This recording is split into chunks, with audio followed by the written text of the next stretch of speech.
Protecting yourself during tick season is an important thing to pay attention to. And did you know that you can do it safely and naturally? Well, this video is for you. I have an all-natural and safe and effective tick and insect repellent recipe, which I'm going to share with you. Now, why do we need to worry about ticks? And what are they? What's the problem here? Well, we know that ticks typically live in heavily wooded or tall grassy areas. They can be hiding in piles of leaves, in wood piles, and even in your garden.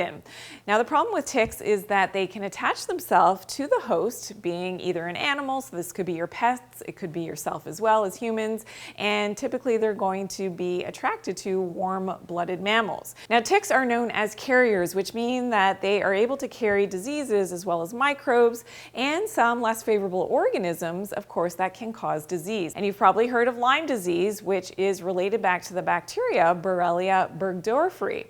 Now, here's the thing, not all tick bites will cause Lyme disease, but it definitely is something that you need to be aware of. Now, let's take a look at this slide. It's going to give us some tips as to how to avoid those ticks in the first place. So avoiding, tick habitats like those tall grasses and wooded areas, wood piles is going to be important. Wearing lightly colored clothes is going to help, and definitely wearing pants and tucking them into your socks to avoid that skin contact, especially in these grassy areas. Now, you can definitely spray your skin and your clothes with tick repellents, and that's something that I'm going to share my recipe. I personally don't use the chemical like the DEET sprays because there are potential toxins and toxic effects from using these. And as you know, I'm all about detoxing and not adding extra chemicals to your body or to your children's bodies as well. Now, you want to perform tick checks. So as soon as you've come in from being outdoors, you want to do a little check to make sure that you haven't been bitten by a tick and it hasn't attached itself to you or to your children. And you want to do that, it says 2 hours here, but I would do it as soon as you come inside from being out in those environments. Now, another thing you can do is take off all your clothes after you've been outside and put them in the dryer. Now, set it at a high temperature just for a few moments, and that will help to kill off any live ticks that could have attached themselves to your clothing.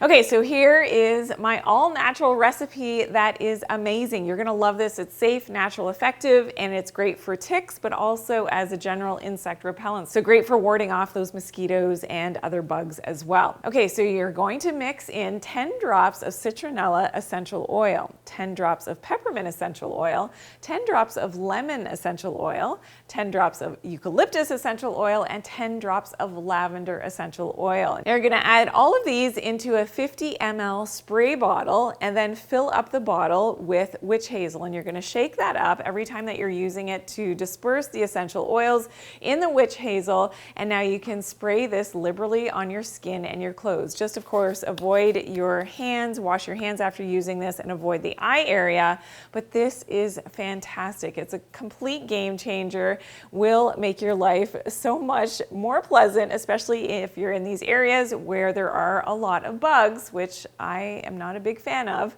Let me know in the comments how this works for you. I'm so excited to hear. Now, I talked a little bit about Lyme disease and tick bites. There is more information that I want you to learn because this is really important. Of course, you're always going to check with your practitioner, but please learn more in this video. It's about 9 tips how to get rid of parasites and candida. Really, really effective tips here that you need to learn. I'll see you there.